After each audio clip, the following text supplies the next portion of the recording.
Ciao à tutti, bienvenue sur la chaîne. Pour ceux qui passent par là pour la première fois, moi c'est Caroline. Ici nous parlons principalement de la santé hormonale de la femme. Et si c'est un sujet qui t'intéresse, n'hésite pas à te joindre à nous. Sois la bienvenue. Alors aujourd'hui, comme vous voyez dans le titre, nous allons parler du foie qui est un organe vraiment très important. Très important dans le cas des troubles hormonaux. Pourquoi? Parce que c'est un organe vraiment qui a plusieurs rôles, plusieurs fonctions capitales pour notre organisme. Il a différents rôles. Le foie aide à la production de la bile, il aide à digérer et absorber les graisses. Le foie a un autre rôle de stockage de glucose. Dans la mesure où lorsque nous avons assez de glucose au niveau sanguin, il décide de le stocker en glycogène au niveau du foie et il pourra libérer lorsqu'on en aura besoin. Si on a notre glycémie va vraiment en dessous de la normale, il pourra relâcher un peu de glucose dans le sang pour nous maintenir. Ça a vraiment un rôle régulateur, quoi.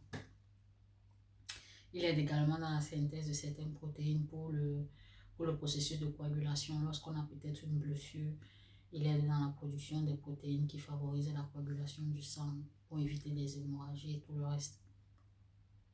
Il a un rôle épurateur parce qu'il aide à filtrer le sang, il aide à éliminer les toxines, il aide à métaboliser également les aliments, tout ce que nous mangeons. Il aide vraiment c'est un organe vraiment très important dans notre organisme.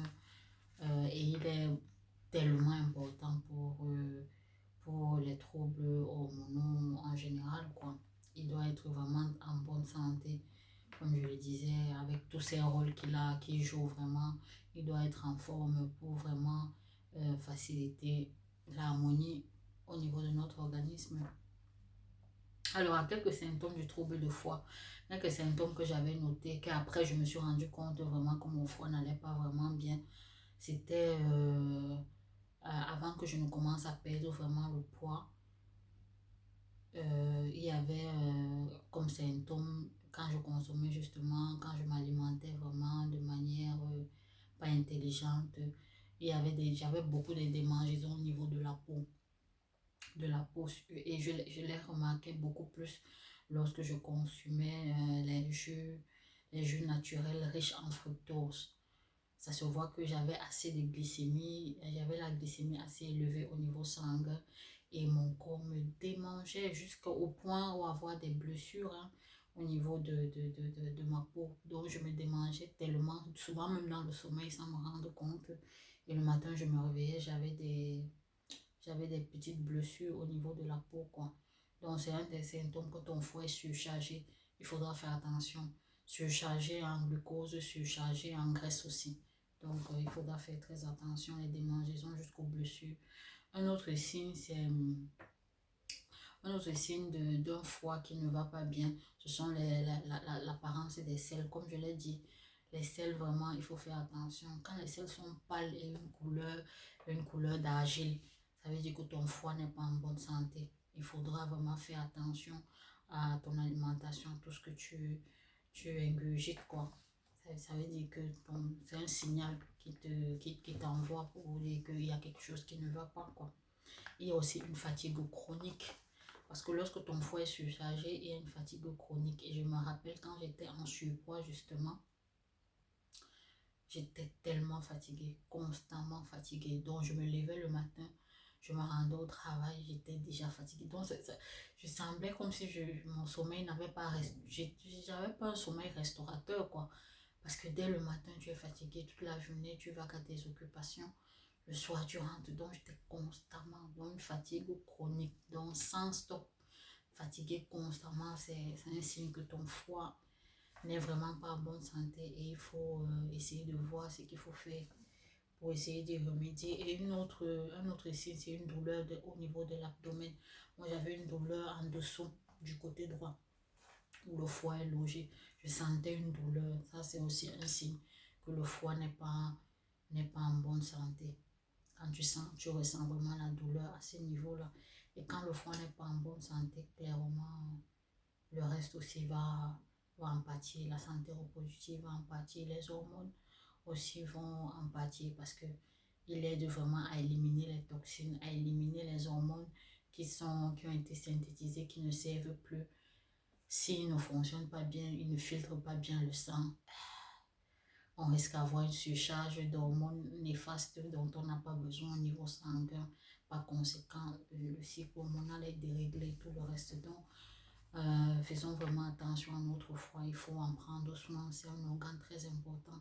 Il ne faut pas négliger, quoi. Et ici, je veux juste partager quelques conseils, quelques conseils pour essayer d'éviter, pour essayer d'épurer notre foie de manière naturelle.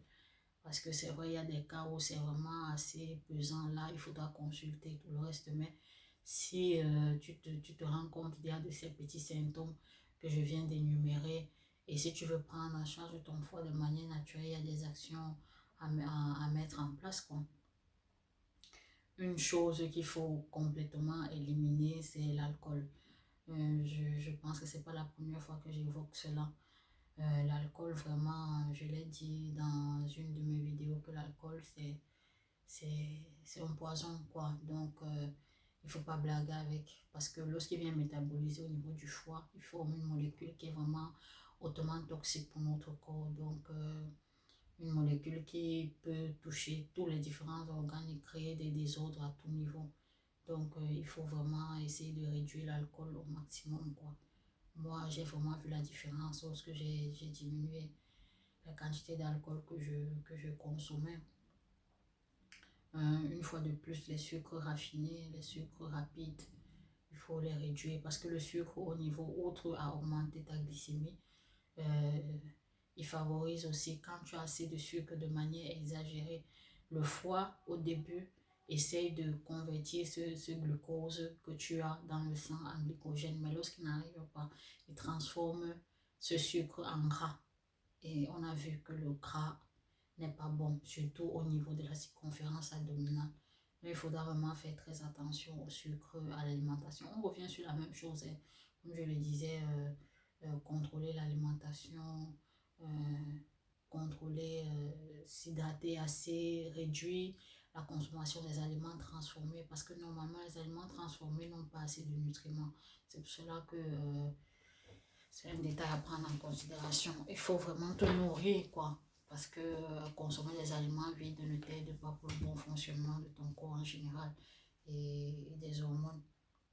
Une alimentation équilibrée, de temps en temps, des aliments qui aident vraiment, qui sont bons pour ton foie, ce sont des légumes crucifères comme les brocolis, les choux, vous voyez un peu, donc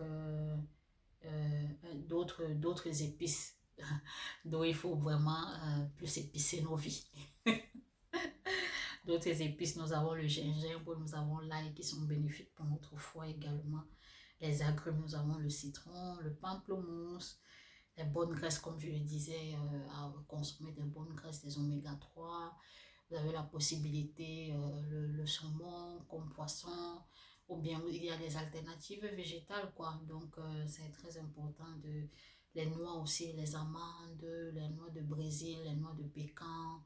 Les amandes, ce sont des bonnes noix qu'il faut consommer parce qu'ils sont riches en bonnes graisses. Et nous savons que la base pour former nos hormones, ce sont des bonnes graisses. Ils ont la même structure. Former le cholestérol, former les hormones, ils ont la même structure chimique. Donc, il faut prendre cela en considération. Alors, aujourd'hui, je vais beaucoup plus j'ai envie de jeter un regard sur deux plantes très importantes parce que le règne végétal, vraiment, c'est un avantage que nous avons qui nous aide vraiment à équilibrer et à mieux vivre en général, quoi. Nous avons comme plante, nous avons le chardon-marie. Le chardon-marie, c'est une plante qui est vraiment très importante pour le foie, qui est hépatoprotective. On a défini hépatoprotective parce qu'elle protège les cellules du foie. parce que elle contient le principe actif, la silimarine. La silimarine, c'est une plante qui est antioxydante, vraiment assez puissante, non? Pour le foie, anti-inflammatoire également. C'est une molécule vraiment antioxydante qui empêche l'action des radicaux libres. Les radicaux libres, c'est quoi?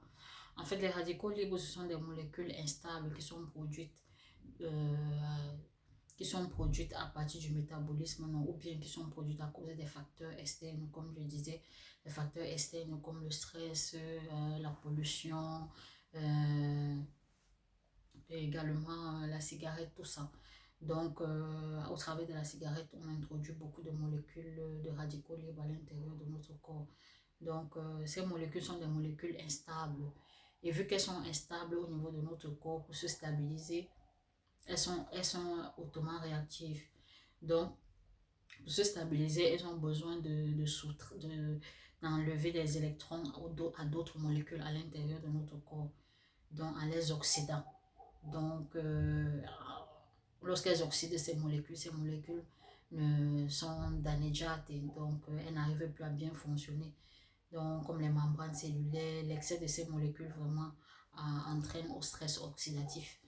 Or, la silimarine qui est à l'intérieur de ce chardon-marie, elle favorise, elle empêche l'oxydation des molécules à l'intérieur de notre corps.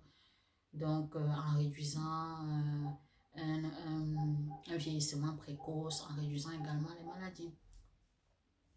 Donc, comme on le disait, tout est question d'équilibre parce que normalement, en certaines conditions, les radicaux libres, quand ils sont vraiment à une quantité raisonnable, ils nous aident à éliminer les micro-organismes pathogènes à l'intérieur de l'organisme. Mais lorsqu'ils sont en quantité excessive, ils sont néfastes pour notre corps parce qu'ils attaquent maintenant les bonnes cellules. Vous voyez un peu, donc ils attaquent les membranes cellulaires, ils attaquent, donc c'est vraiment, il faut vraiment faire attention à ces niveaux, il faut vraiment un bon équilibre. C'est pour cela qu'on conseille seulement de consommer des molécules antioxydantes pour essayer de réduire l'oxydation au niveau de notre corps, quoi. La silimarine est en mesure de repousser les toxines qui arrivent au niveau du foie, d'éliminer les toxines. Elle réduit l'activité des cellules tumorales. Elle participe aussi à la dépuration du foie. Elle facilite la digestion. Elles éliminent les toxines, comme on a dit. Elles améliorent également l'insulinorésistance.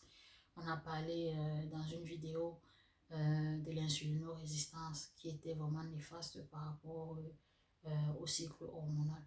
Donc, elles aident à réduire vraiment les niveaux de cholestérol dans le sang, de triglycérides dans le sang. On a dit que ces molécules étant élevées dans le sang, c'est pas bon. En général, même pour d'autres pathologies, hein, pas seulement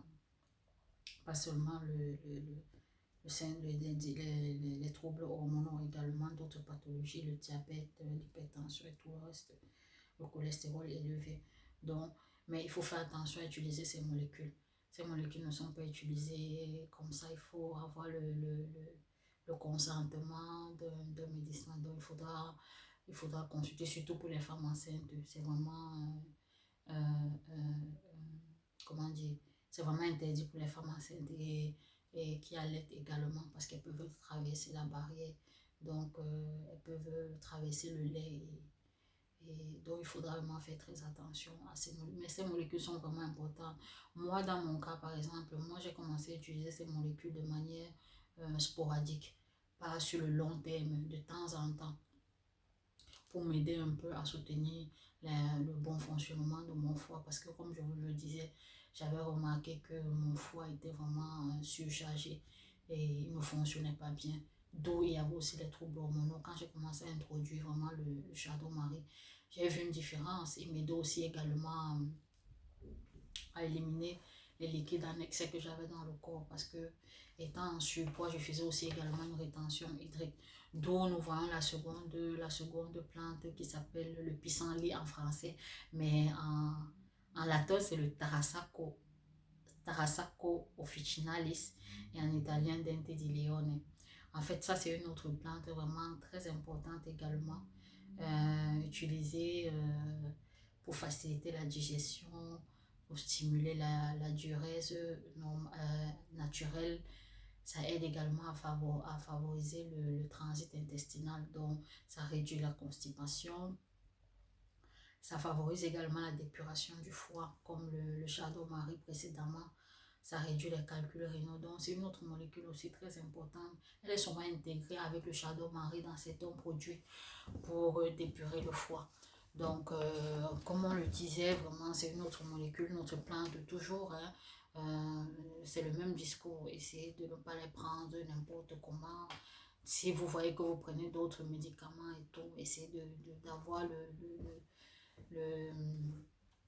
le hockey du médecin par rapport à ça, parce que ça peut, ce sont des plantes, mais ça ne veut pas dire que ça peut interagir avec d'autres médicaments que vous avez l'habitude de prendre. Donc il faudra faire attention, puisque c'est aussi un effet diurétique. Donc si vous prenez par exemple des médicaments comme des hypertensifs, il faudra un peu essayer de parler avec le médecin pour voir si c'est compatible, si c'est possible de les prendre ensemble. Le Tarasacum futilanes, comme je le disais, il améliore la diurèse. C'est un bon dépuratif du foie également. Déconseillé pour ceux qui prennent des remèdes diurétiques, des hypertensifs. Déconseillé aussi aux femmes enceintes ou bien aux femmes qui allaitent. Donc, c'est deux molécules que moi, qui m'ont vraiment aidé dans le sens d'essayer de dépurer mon foie de manière naturelle. Outre le fait de l'hygiène de vie qu'il faut normalement améliorer l'hygiène de vie, comme je le disais. Ce sont des plantes qui m'aident à soutenir de temps en temps. Je ne les prends pas sur le long terme, je les prends de temps en temps quand je sens vraiment que je suis vraiment chargée. Je les prends, ça m'aide vraiment à stimuler la diurèse naturelle, à éliminer les liquides en excès. Parce que nous le savons bien, en ayant ces troubles hormonaux, on a tendance à faire beaucoup de rétention hydrique et à prendre le poids. Donc, ce sont des plantes à prendre en considération. Essayez de vous informer, d'approfondir un peu et de parler aux médecins si vous voulez les prendre et tout, et comment les prendre, quoi. Donc, c'était juste à titre informatif que le foie est vraiment un organe, comme je le disais, très important dans notre organisme, rôle d'épurateur. Il nous aide vraiment sur beaucoup de mécanismes, sur beaucoup de réactions au niveau de l'organisme, et il est important de prendre soin de lui dans ce domaine de troubles hormonaux, comme on le disait. Donc, l'alcool à bannir, comme je le disais, essayer d'améliorer l'alimentation, s'hydrater assez. On revient sur les mêmes conseils, s'hydrater assez, le mouvement et tout, pour favoriser la circulation, l'élimination des déchets que nous produisons, parce que nous produisons les déchets tous les jours. Tous les jours, non seulement l'environnement, ce que nous mangeons, il y a beaucoup de molécules que nous devons éliminer. Donc, il faut vraiment prendre en considération. Ces deux plantes sont des plantes vraiment très importantes, Shadow-Marie et pissenlit, qui sont importantes pour le foie et qui vont t'aider également pour ce syndrome, pour ce trouble hormonal. Donc, j'ai fini.